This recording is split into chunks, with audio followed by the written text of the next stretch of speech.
कि आज तक गढ़वा के इतिहास में कोई यहाँ गरीब का बेटा, दलित का बेटा, मजदूर का बेटा विधायक में जो भ्रष्टाचार बढ़ा, यहाँ के बालू से, यहाँ के कोयला से, यहाँ के पत्थर से इतने जो जेब भरने के काम किए यहाँ के माननीय विधायक जी मिथिलेश कुमार ठाकुर जी, ये किसी से छुपा हुआ नहीं है। क्या लगता है कि इतने बड़े बड़े पार्टी के सामने आप कितना सक्षम है लड़ने में चुनाव इस बार? लेकिन वहाँ माननीय सत्यनारायण तिवारी कूद गए और वहाँ के लोगों को भड़का दिए कि बाबा साहब का प्रतिमा कैसे हुआ बन रहा है, वहाँ तो मंदिर बनाना चाहिए था आप लोग को। अभी आप इस तरह से जो है कि बीजेपी पे भी भड़क रहे हैं और जेएमएम पे भी भड़क रहे हैं।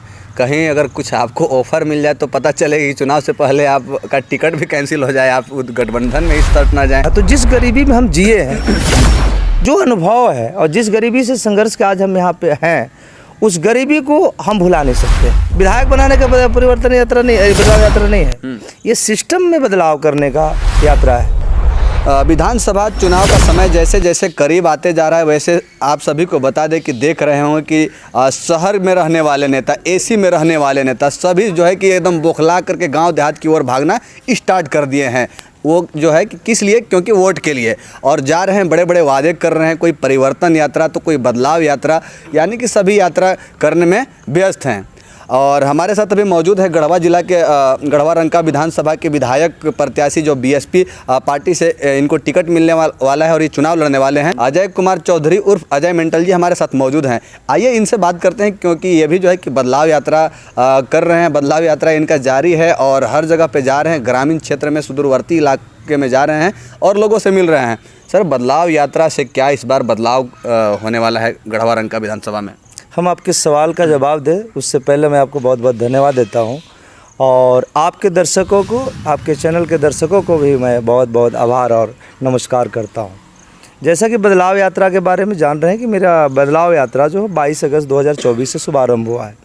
ये बदलाव यात्रा कोई आम बदलाव यात्रा नहीं है जी, ये ऐतिहासिक बदलाव यात्रा है।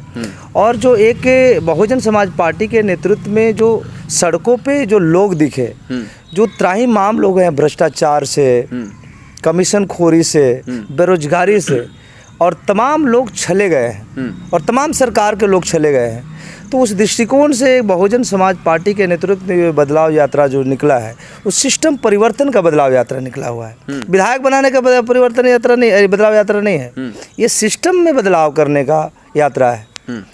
अच्छा, ये बताइए कि आप बदलाव यात्रा कर रहे हैं, वहीं अगर हम बात करें बीजेपी की तो जिनका सरकार केंद्र में है, और अभी इंडिया गठबंधन की बात करें तो जेएमएम, आरजेडी और कांग्रेस गठबंधन की सरकार झारखंड में है।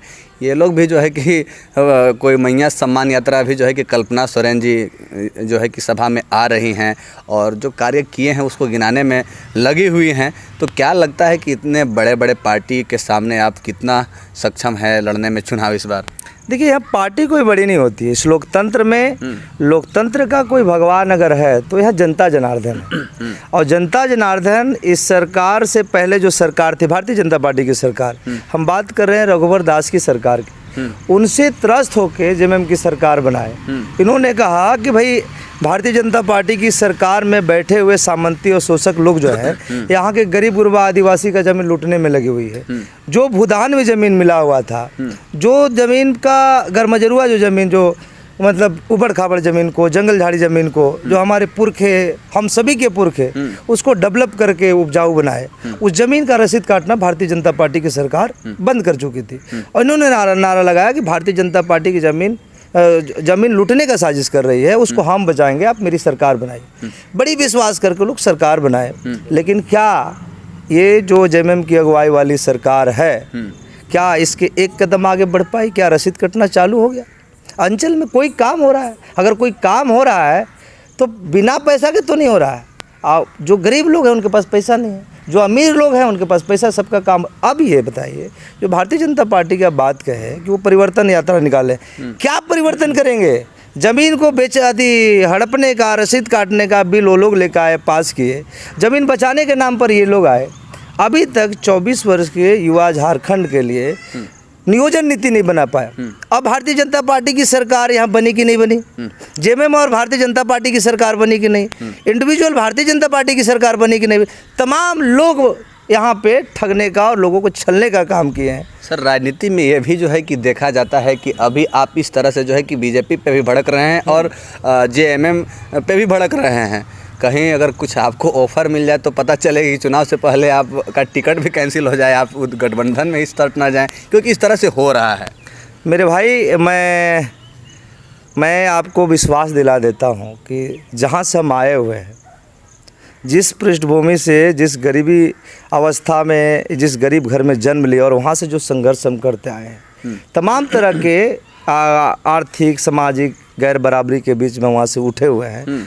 और आज नहीं, इससे पूर्व से बहुत लोग दबाते रहे हैं। आपको मालूम है कि ये सरकार के खिलाफ घेराबंदी में यहाँ जो एक बार प्रोटेस्ट था प्रशासन के विरुद्ध, प्रशासन क्योंकि ये सत्ता के संरक्षण में कमीशन खोरी का कमीशन पहुंचाने के लिए बाध्य होकर गरीबों को शोषण करने पे मजबूर है। बालू के नाम पर, माफियाओं को बचाने के नाम पर, गुंडागर्दी करने वालों को बचाने के नाम पर थाना पर जो है मैनेज करने में लगी हुई है। क्यों?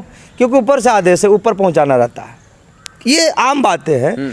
तो उसके खिलाफ हम लोग प्रोटेस्ट कर रहे थे और उसमें जो है बड़ी बेरहमी से कम सैकड़ों मोटरसाइकिल को तोड़ फोड़ किया गया, लाठी चार्ज हुए। हमको लग रहा है कि 25-30 लोग यहाँ अभी मान के ये जो प्रखंड के, मेराल प्रखंड के जो प्रमुख हैं श्रीमती दीपमाला जी, उसका नेतृत्व कर रहे थे। अब डरे डरे वो भी अभी भैया जी के साथ चल रहे हैं। भैया जी इस लोकतंत्र को भयतंत्र में तब्दील कर चुके हैं। जो लोग लाठियाँ खाए, जेल गए, लेकिन वो भी अभी गुणगान करने में लगे हुए हैं। अच्छा, इससे आपको अंदाज़ा लगना चाहिए कि क्या ऐसा पॉसिबल है? पॉसिबल नहीं है। तो सब ये लोग मौके का इंतज़ार कर रहे हैं। और एक ऑप्शन यहाँ आप देख लीजिए, कभी हमारे क्षेत्र में फील्ड में उतरने से पहले, हम तो पिछले साल से फील्ड में, स्वास्थ्य खराब होने की वजह से हम 6 महीने लगभग अदृश्य हो गए, मान के चलिए, क्षेत्र में नहीं रह पाए। उसके बीच में माताजी भी मेरी गुजर गई। अब माताजी के गुजरने के बाद में हम पूरे क्षेत्र में सक्रिय हैं। तो जो परिवर्तन यात्रा निकाल रहे हैं, आप एक चीज़ का भूल रहे हैं, यहाँ राजा साहब भी हैं, माननीय गिरिनाथ सिंह जी, जो लगभग 15 साल राज किए। उनके पिताश्री भी राज किए, लगभग 40 साल इन्होंने गढ़वा को ठगने का काम किया। तो कुल मिला के अब परिवर्तन करके क्या करेंगे? अच्छा, ये बताइए, आप तो बोल रहे हैं कि सभी ने गढ़वा को ठगने का काम किया। आखिर आप पे जो है कि गढ़वा रंका विधानसभा के पब्लिक विश्वास आप पे कैसे करे, जनता जनार्दन आप पे विश्वास कैसे करे कि आप भी जीत करके जो है कि विकास करेंगे? हो सकता है कि आप भी उन लोगों की तरह आप भी तो जनता का विकास नहीं करेंगे। देखिए, एक बात हम आपको बता देते हैं। जिस स्थिति में आदमी पैदा होता है, जिस स्थिति में या जो परिस्थिति उसके सामने रहता है, तो उससे वो दो हाथ करता है। मतलब वो रग रग से वाकिफ होता है। तो जिस गरीबी में हम जिए हैं, जो अनुभव है और जिस गरीबी से संघर्ष के आज हम यहाँ पे हैं, उस गरीबी को हम भुला नहीं सकते। और ये बात यहाँ के गरीब जनता जो है, वंचित शोषित जो समाज है, ये बहुत बखूबी से समझ रहा है कि राजा, ये बाबा साहब के संविधान के दिए हुए अधिकार अगर नहीं होते हमारे पास, तो इससे हाथ जोड़ के खड़ा नहीं होते। जो जिनके सामने हमारे पुरखे चप्पल पहन कर नहीं खड़ा हो पाया है, चल नहीं पाए, अपने घर में अपने खटिया पर नहीं बैठ पाए, वो हमारे सामने से हाथ जोड़ के खड़ा है तो हमारा विकास करने के लिए नहीं।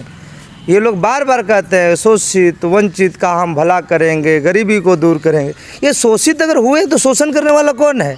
वंचित अगर तो वंचित करने वाला कौन है? इसका जवाब इनके पास नहीं है। जबकि मैं कहना चाहता हूं कि जो लोग भी सत्ता शासन में गढ़वा विधानसभा में रहे, ये तमाम लोगों की वजह से यहाँ लोग ठगे गए, छले गए, शोषण का शिकार हुए। ऐसे सैकड़ों मामले हैं। अच्छा, ये बताइए सर कि अभी जिस तरह से नेताओं के द्वारा जो है कि वादे किए जा रहे हैं कि ये करेंगे, वो करेंगे, ये योजना देंगे, ये लाभ देंगे, बहुत तरह तरह के वादे किए जा रहे हैं। लग रहा है कि विधानसभा चुनाव में अगर वो उन सभी वादे को पूरा कर दिया जाए तो गढ़वा रंका से क्या पूरे झारखंड से गरीबी ही खत्म हो जाएगी। देखिए, भारतीय जनता पार्टी अगर कोई मैनिफेस्टो अगर जारी कर रही है, भारतीय जनता पार्टी अगर अपने काम से लोगों को संतुष्ट कर पाती तो भारतीय जनता पार्टी हारती ही नहीं और जेएमएम की अगुवाई वाली सरकार बनती नहीं। और जेएमएम की अगुवाई वाली सरकार बनी तो ये लोग भी अपने मैनिफेस्टो को एक बार पलट के देख ले। इनका पहला मैनिफेस्टो था कि हम जो है, क्योंकि जब नौजवान जागता है तो कोई बड़ा परिवर्तन होता है और नौजवानों पे ही ये लोग बड़ा चाल चले और खेल खेले। क्या? हम जब जीतेंगे, हमारी जब सरकार बनेगी तो हर साल हम 5 लाख बेरोजगार युवाओं को रोजगार देंगे। आप बताइए, आप बहुत ही चर्चित पत्रकार हैं, क्षेत्र में जाते हैं, आप फील्ड वर्क करते हैं, ग्रामीण क्षेत्रों में जाते हैं, कितने लोगों को रोजगार मिला? चलिए, राज्य सरकार तो जो है कि नौकरी देने में नाकाम रही, लेकिन केंद्र सरकार के द्वारा भी वादा किया गया, केंद्र सरकार भी तो नाकाम रही। जनता पार्टी हो या कांग्रेस हो, कांग्रेस के ये सहयोगी दल हुए, क्षेत्रीय दल हुए जेएमएम, हम तो कहते हैं कि भारत को बर्बाद करने वाला और इस गरीब को और गरीब बनाने का साजिश करने वाला अगर कोई पार्टी है तो ये कांग्रेस और जेएमएम है। और इसके विपरीत में इस जो बहुसंख्यक समाज है, जो गरीब समाज है, वंचित शोषित समाज है, उसके लिए कोई सबसे बड़ा कोई अगर काम किया है तो देश की आज़ादी के बाद बाबा साहब भीमराव अम्बेडकर ने, जो दुनिया का सबसे महानतम संविधान लिखा। उस संविधान में समानता का अधिकार, स्वतंत्रता का अधिकार, मतदान का अधिकार, यहाँ के लोगों को शासक बनाने के लिए बड़ा सपना था महापुरुषों का, लेकिन ये लोग शासक बनने देना नहीं चाहते हैं। ये लोग गरीब को और गरीब बनाना चाहते हैं।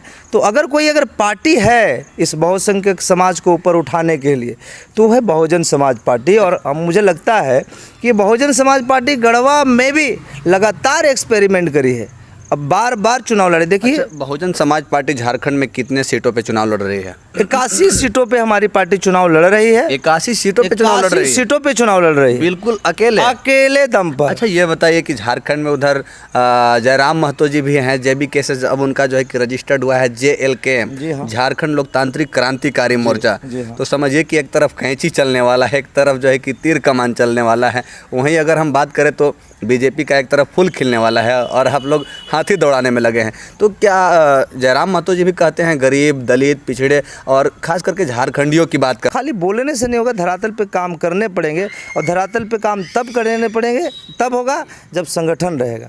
बहुजन समाज पार्टी इस देश का शोषित वंचित समाज को आगे बढ़ाने के लिए, उनके मान सम्मान स्वाभिमान के अधिकार के लिए लड़ने वाली पार्टी है।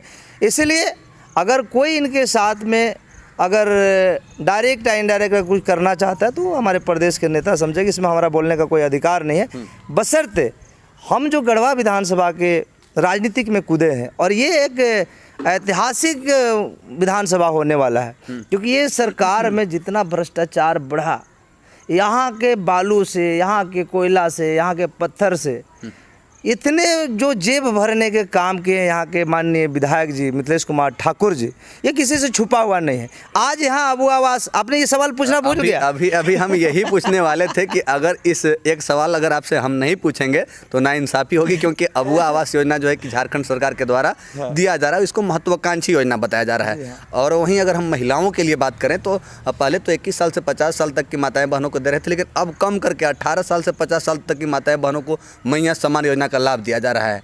तो मैया सम्मान योजना और अबू आवास योजना से आप लोग को कितना प्रभाव पड़ेगा चुनाव में? क्योंकि मैया सम्मान योजना से भी बहनों के अकाउंट में पैसा आ रहा है और अबू आवास योजना का लाभ गरीबों को मिल रहा है। सवाल थोड़ा लंबा आप कर दिए, अभी हमको इस सवाल का जवाब देने दीजिए। तो ये जो है कि यहाँ के लोगों को मूर्ख बनाने का ये योजना है। ये योजना सच में अगर लाभ पहुँचाने वाला था, सेवा वाला भावना था, तो इनको पहले लागू करना चाहिए था। नंबर एक बात, जहाँ तक बात अबू आवास की बात है, तो इससे पूर्व केंद्र की PM आवास चल रही है। सरकार के पास बालू है, मंत्री इसके यहाँ के पूरे जवाबदेह हैं। यहाँ का कोयल का, सोन का, दानरों का नदी का बालू उठ जाने से जल स्तर नीचे चला गया, लेकिन उससे झारखंड के झारखंडियों का कोई फ़ायदा नहीं हुआ। ये समझ लीजिए कि यहाँ से लाखों ट्रकें बाहर चली गई, लेकिन आज हमारे गरीब जो भाई हैं, जो रोजी रोजगार के तलाश में बाहर गए, भटकते हुए घर पे आए, ट्रैक्टर ले लिए कि भैया अबू आवास आया, PM आवास आ रहा, तो उसे बालू बेचेंगे, काम करें। लेकिन बालू के प्रति, कोयला के प्रति, यहाँ के जो खनन संपदा है उसके प्रति सरकार के पास कोई नीति नहीं रहने की वजह से सरकार के विरुद्ध जाके, नीति के विरुद्ध जाके लोग मजबूर हैं। अबू आवास तो दे दिए, लेकिन बालू कहाँ से आएगा, इसके पास कोई नीति नहीं है। मजबूर होकर जैसे लोग चोरी करने में लगे हुए, कमीशन खोरी करने में लगे हुए हैं, वो भी चाहते हैं कि आप भी इस चोरी में शामिल हैं ताकि हमारे ऊपर कोई सवाल खड़ा ना हो सके। लेकिन यहाँ पे हज़ारों नहीं लाखों नौजवान हैं जो बेरोजगारी से, और यहाँ पे जो आपको वैकेंसी निकल रही है उसमें जो पेपर लीक के मामला है, होमगार्ड का मामला है, एक भाई से दूसरे भाई को लड़वाया जा रहा है, लगातार साजिश है कि गरीब कैसे आपस में ही लड़े। एक और हम बात करना चाहते हैं, अभी हम जैसे ही सक्रिय हुए मेरी विधानसभा, एक बहुत बड़ा मामला हुआ है।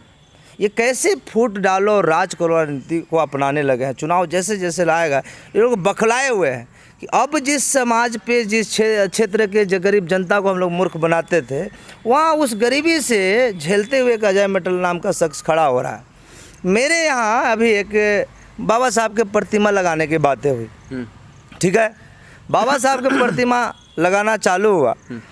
हम लोग भूमि पूजन भी करते, हम लोग को पता नहीं कि ये मंत्री जी का योजना है। हम लोग को मूर्ख बना के वहाँ बुलाया गया कुछ लोगों के माध्यम से, और हम लोग भूमि पूजन कर दिए। भूमि पूजन तो बाबा साहब के प्रतिमा मतलब गर्व की बात है, लेकिन वहाँ माननीय सत्यनारायण तिवारी कूद गए और वहाँ के लोगों को भड़का दिया कि बाबा साहब का प्रतिमा कैसे वहाँ बन रहा है, वहाँ तो मंदिर बनाना चाहिए था आप लोग को, आप लोग कम है क्या। इतने बड़े विद्रोह का कारण बन गए समाज को तोड़ने के लिए, और उनके जो एजेंट हैं, चमचे हैं, वो प्रचारित करते चल रहे हैं कि जो बहुजन समाज पार्टी का नेता है अजय मेटल, वहाँ प्रतिमा लगवा रहा है जहाँ पे मंदिर बनना था। कुल मिला के हमारे समाज को तोड़ने के लिए, आपस में फूट डालने के लिए पूरे प्रयास किए गए। और हम अपने समाज के और क्षेत्र के लोगों को कहते हैं कि ऐसे साजिश को हम लोग को नाकामयाब करना है, क्योंकि ये लोग अंग्रेजों से शासनकाल से पहले के ये लोग यहाँ पे ये भारत के वंशज नहीं है, बाहर के, इसका डीएनए टेस्ट हुआ है। तो ये लोग अंग्रेजों से भी ज़्यादा खतरनाक है, जो आपस में फूट डाल के राज करने का नीति अपनाए हुए है, जिसका जीता जागता उदाहरण है कि आज तक गढ़वा के इतिहास में कोई यहाँ गरीब का बेटा, दलित का बेटा, मजदूर का बेटा विधायक जो बना, एक माने विशेष वर्ग के लोग बने, सामंती बने, पूंजीपति बने, राजे रजवाड़े ही बनते रहे। और अभी जब गरीब का बेटा को आगे बढ़ रहा है तो तरह तरह के साजिशें हो रही है। इससे हम सभी को बचने की आवश्यकता है। क्षेत्र की जनता को इस चैनल के माध्यम से विशेष रूप से मैं कहना चाहता हूँ, किसी के बहकावे में नहीं आना है। विशेष रूप से एक बात का ध्यान देना है कि आपके मतदान के अधिकार का दुरुपयोग हुआ है। अभी 78 वर्ष बाद भी मैं हाथ जोड़ के विनती करता हूं कि हमें आप सभी को जागना चाहिए कि संविधान के निर्माताओं ने हम सभी को मान सम्मान स्वाभिमान के साथ जीने का अधिकार दिया था, लेकिन हम लोग इसको नहीं समझ पाए। आज लॉ एंड ऑर्डर का ऐसा स्थिति है, सही जना शहर में मनोज राम का हत्या हो जाता है, हत्या होने से पहले उनका अपहरण होता है, गढ़वा पुलिस को सूचना दिए जाता है, लेकिन गरीब आदमी है, कोई पूछने वाला नहीं है। 2 दिन बाद डेड बॉडी मिलता है, नाम आता है 2-4 लोगों का, शुक्ला जी का, कौन जी का, लेकिन आज तक प्रशासन इसका उद्भेदन नहीं कर पाई, ना आरोपी को पुलिस पकड़ के ला पाई। और बस सर, जाते जाते बस अंतिम सवाल आपसे हम करना चाहेंगे कि झारखंड के पेयजल एवं स्वच्छता मंत्री और खेल मंत्री भी बन चुके हैं मिथिलेश ठाकुर जी। तो मंत्री जी के कार्यकाल में मंत्री जी तो हर जगह जो सभा कर रहे हैं, सभा में बोल रहे हैं कि गढ़वा रंका में तो पानी की जो समस्या है उसको बिल्कुल दूर ही कर दिए हैं। ओ भाई साहब, हम भी एक प्रखंड से निर्वाचित जिला परिषद सदस्य हैं, इसलिए हम जनता के समस्या से जूझ रहे हैं। आज पीएचडी ही नहीं, आपके प्रखंड डंडा के बारे में तो कहा गया है कि वहाँ तो सबसे पहले सौगात दिया गया है, नल दिया गया है वहाँ के लिए। अरे भाई साहब, नल दे तो दिए, लेकिन उसमें पानी आ रहा है कि नहीं आ रहा है ये कोई पूछने वाला नहीं है, समझ गए। और अभी चापाकल भी आया, क्योंकि नल से पानी बहुत लिमिट मात्र के आ रहा है, क्योंकि 3 पंचायत का गांव है, एक टंकी है, पानी पहुंच नहीं पाती है। और उसमें भी समस्या है कि लाइन अगर नहीं है तो पानी टंकी में चढ़ नहीं पाएगी, और चढ़ नहीं पाएगी तो घर घर कैसे पहुंच पाएगा, तो मजबूर होकर चापाकल पर डिपेंड है। और चापाकल का सभी जलाशयों का जलस्तर नीचे जा चुका है, आपको मालूम है। ये लोग चापाकल बिगड़वा रहे हैं। अगर नल दे चुके हैं तो चापाकल का क्या हो सकता है। हमारे यहाँ 30 चापाकल लगभग दिए, लेकिन उसमें जो जनप्रतिनिधि जो पंचायती राज के चुने गए उनसे कोई मतलब नहीं है। उनका जो चमचा है, उनका जो कार्यकर्ता है, इनका चमचा मिथिलेश ठाकुर जी के, माननीय मिथिलेश कुमार ठाकुर जी का चमचा अगर कहे कि आंगन में हमारा गड़ा जाना चाहिए तो गड़ा जाना चाहिए। जो यहाँ पे इस लोकतंत्र का जो ये विधायिका के क्षेत्र में एक पंचायती राज जो है, वहाँ पे निर्वाचित जो लोग हैं, जनप्रतिनिधि हैं, उनसे कोई पूछता नहीं। अगर उनका कार्यकर्ता कह दिया आंगन में तो आंगन में, अगर सिरवा घर में गए तो सिरवा घर में गड़ा गया। लेकिन जहाँ पे पानी की आवश्यकता है, हमारे यहाँ बाज़ार है, कई बाज़ार हैं, आपको शुक्रवार बाज़ार मतिहारा में लगता है पेयजल की व्यवस्था नहीं है, आपको गोबरदाहा में पेयजल की व्यवस्था नहीं है, आपको गणरियाडीह में पेयजल की व्यवस्था नहीं। और जो चापाकल गड़े उसका जल स्तर नीचे जाने की वजह से हम लोग कई बार गुहार लगाया कि भैया अब 2-3 पाइप और झुलाने की आवश्यकता कि पानी नीचे चला जाता है। लेकिन पीएचडी विभाग वाले सीधे हाथ खड़ा कर देते हैं कि हमारे पास है नहीं भैया, क्या कर सकते हैं। और पीएचडी विभाग की बात नहीं कर रहे हैं। एक और बात हम कर रहे हैं कि अभी हमारी सरकार की पहली प्राथमिकता होती कि शिक्षा, स्वास्थ्य, सड़क। स्वास्थ्य का क्या हालचाल है? आप सदर अस्पताल में जाएंगे, कोई टेस्ट नहीं हो रहा है, कोई दवा नहीं मिलेंगे, सब प्राइवेट पे करने के लिए मजबूर है। कोई इमरजेंसी में गया तो फॉर्मेलिटी के लिए वहाँ पे जाएंगे और तुरंत रेफर बना के रांची लेके जाइए। अगर व्यवस्था यहाँ होता तो जितनी मृत्यु दर बढ़ रही है गढ़वा से, वो कोई नहीं मरता, यहाँ व्यवस्था होता। लेकिन नाम के खाली ऊपर से व्यवस्था सदर अस्पताल में नहीं मिल पा रहा, डॉक्टर नहीं है, नर्स नहीं है, लेकिन अस्पताल की बिल्डिंगें बन रही। क्यों? कि उस बिल्डिंग से कमीशन मिलना है। रोड दिखाते हैं कि रोड बना रहे हैं, जो रोड अभी 4 साल पहले बना था, 3 साल पहले, उसी को मलहम पट्टी करके छिट छाट के अलकतरा और उसी को फिर पैसा बचाने का काम किया जा रहा है। बिल्डिंगें बनाने से क्या फ़ायदा? गरीब आदमी को शिक्षा चाहिए, स्वास्थ्य चाहिए, उस पर सरकार को कोई ध्यान नहीं। तो हमारे साथ जो है कि आज बात करने के लिए सचिन एनर्जी में मौजूद थे गढ़वा रंका विधानसभा के खासकर बात करें बीएसपी पार्टी के जो है कि विधायक प्रत्याशी अजय चौधरी उर्फ अजय मेंटल जी। आप सब अपना राय विचार कमेंट बॉक्स में जरूर रखिएगा। मिलते हैं नेक्स्ट वीडियो में, तब तक के लिए जय हिंद।